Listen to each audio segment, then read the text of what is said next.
Hi friends, ఎలా ఉన్నారు? అందరు బాగున్నారా? ఈరోజైతే నేను ఒక చిన్న టిప్ అయితే మీకు చెప్తున్నానండి. బ్రష్లు వేసుకోవడానికి కానీ స్పూన్స్ వేసుకోవడానికి కానీ మనకు ఒక చిన్న బుట్టి లాంటిది అయితే కావాలి. అది డబ్బులు పెట్టి కొనుక్కునే కంటే మనం ఇంట్లో వాటికి వేస్ట్ కాకుండా ఇలా వేస్ట్ అయ్యే వస్తువులు కానీ మనం ఆయిల్ అయితే వాడిన తర్వాత ఈ డబ్బా ఖాళీ అవుతుంది. దీన్ని పడేస్తాం కాబట్టి ఇది వేస్ట్ చేయకుండా దీన్ని మనం యూజ్ చేసుకోవచ్చు.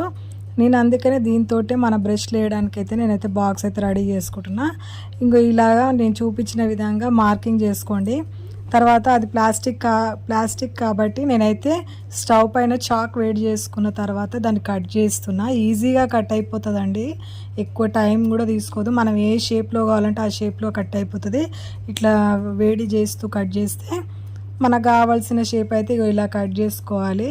కట్ చేసుకున్న తర్వాత నీట్గా మనకి ఎలాంటి కొనలు కూడా క్లియర్గా వచ్చేలా కట్ చేసుకోండి. కట్ చేసుకున్న తర్వాత ఆ పార్ట్ అయితే తీసేయండి. ఇప్పుడు మొత్తానికి షేప్ అయితే ఇలా వస్తుంది. ఇప్పుడు ఆ వేస్టేజ్ పడేసేయండి. తర్వాత అక్కడ చిన్న హోల్ అయితే పెట్టుకోవాలి, ఎందుకంటే మనం ఏదైనా ఒకదానికి హ్యాండిల్ చేయాలి కాబట్టి ఒక హోల్ అయితే పెట్టేసుకోండి. ఇక్కడ మనం ఎక్కడైతే పెట్టాలనుకుంటున్నామో అక్కడ ఒక సీల లాంటిది ఒకటైతే మేకు ఉంటుంది కదా, మేకుకు ఫిట్ చేసుకోండి. ఇదిగో ఇలా నేను వీడియోలో చూపించిన విధంగా అక్కడైతే నేను పెడుతుంటే చిన్నగా వైట్ కప్ అయితే నాకు కనిపించింది.